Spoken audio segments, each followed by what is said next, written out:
I must admit that I too, among hundreds of millions of educated people, was under the impression that the African slave trade was the sole responsibility of the Christian Europeans, the white race. That is, until I started exploring the subject in greater depth, and especially after reading an incredibly enlightening book called The Legacy of Arab Islam in Africa by John Alambila Azuma. My whole perspective and understanding has changed dramatically, and I would like you to tell us more about this subject. The success of Muhammadan Islam in deceiving, misinforming, deforming, and contorting both history and reality over a period of almost 1400 years has been astounding. That is, until now. The greatest tragedy about this particular subject is that most of the descendants of African slavery, the black people in the Americas, around the world, as well as among the African blacks, are totally ignorant of the actual facts. Before we lose the concentration of our listeners, I would like to make the following statement and then prove it. That the worst, most inhumane and most diabolical institution of the black African slave trade was initiated, refined, perpetrated, and implemented by the Mohammedan Arabs and later aided and abetted by the black converts to Mohammedan Islam. I predict that, as usual, the two subcultures, those of denial of facts and of political correctness, will attack us without once disproving a single statement and or conclusion that we make. Slavery was not created by the white races, because it has existed throughout human history and practiced by every tribe, culture, civilization, racial group, and religion. In fact, the very word slavery has its root in the name Slav, based upon the Slavic peoples of Europe who were subjugated by other Europeans. It is not common knowledge that the Arabic word abd is synonymous with the meaning of slave. For example, Abdullah means literally the slave of Allah, and that in the language of the Arabs, all black peoples are called abid, plural, for slaves. While much has been written concerning the transatlantic slave trade, surprisingly little attention has been paid to the Islamic slave trade across the Sahara, the Red Sea, and the Indian Ocean. While the European involvement in the African transatlantic slave trade to the Americas lasted for just over 3 centuries, the Arab involvement in the African slave trade has lasted 14 centuries, and in some parts of the Mohammedan world is still continuing to this day. The birth of Mohammedan Islam and its conquests brought about the birth of institutionalized, systematized, and religiously sanctioned slave trade on a massive and global scale. In fact, the Quran allows the taking of slaves as booty or reward for wars of aggression against any and all unbelievers, most of the human population. This has led to an enormous number of so-called holy wars, jihad in Arabic. There was and is absolutely nothing holy about these wars, which are primarily to plunder, slaughter, rape, subjugate, and rob other human beings of their wealth, produce, freedom, and dignity. Mohammedan Muslim states and tribes attacked other non-Muslim groups to achieve these objectives.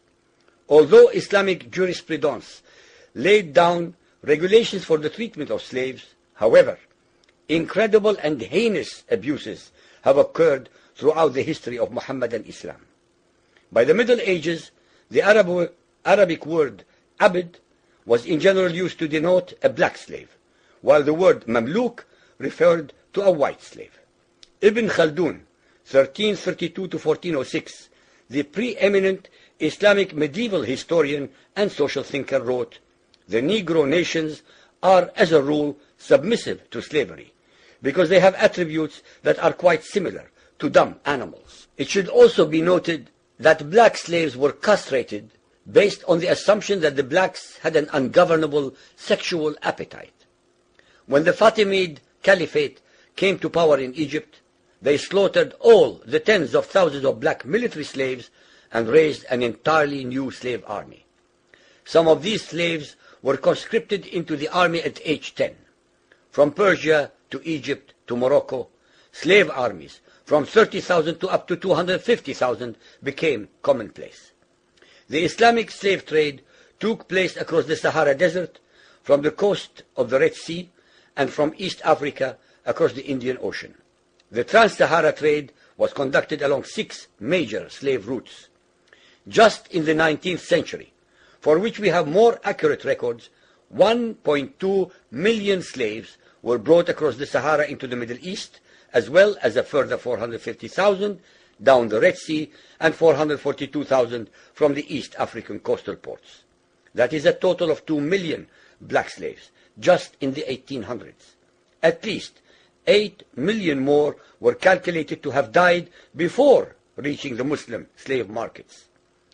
A comparison of the Islamic slave trade to the American slave trade reveals some extremely interesting contrasts. While 2 out of every 3 slaves shipped across the Atlantic were men, the proportions were reversed in the Islamic slave trade. 2 women for every man were enslaved by the Muslims. While the mortality rate of slaves being transported across the Atlantic was as high as 10%, the percentage of slaves dying in transit in the Trans-Sahara and East African slave market was a staggering 80 to 90%. While almost all the slaves shipped across the Atlantic were for agricultural work, most of the slaves destined for the Muslim Middle East were for sexual exploitation as concubines, in harems, and for military service. While many children were born to the slaves in the Americas, the millions of their descendants are citizens in Brazil and the United States today. Very few descendants of the slaves that ended up in the Middle East survive. While most slaves who went to the Americas could marry and have families, most of the male slaves destined for the Middle East were castrated, and most of the children born to the women were killed at birth. It is estimated that possibly as many as 11 million Africans were transported across the Atlantic, 95% of which went to South and Central America, mainly to Portuguese, Spanish, and French possessions. Only 5% of the slaves ended up in what we call the United States today. However, a minimum of 28 million Africans were enslaved in the Muslim Middle East. Since at least 80% of those captured by Muslim slave traders were calculated to have died before reaching the slave markets, it is believed that the death toll from 1400 years of Arab and Muslim slave raids into Africa could have been as high as 112 millions.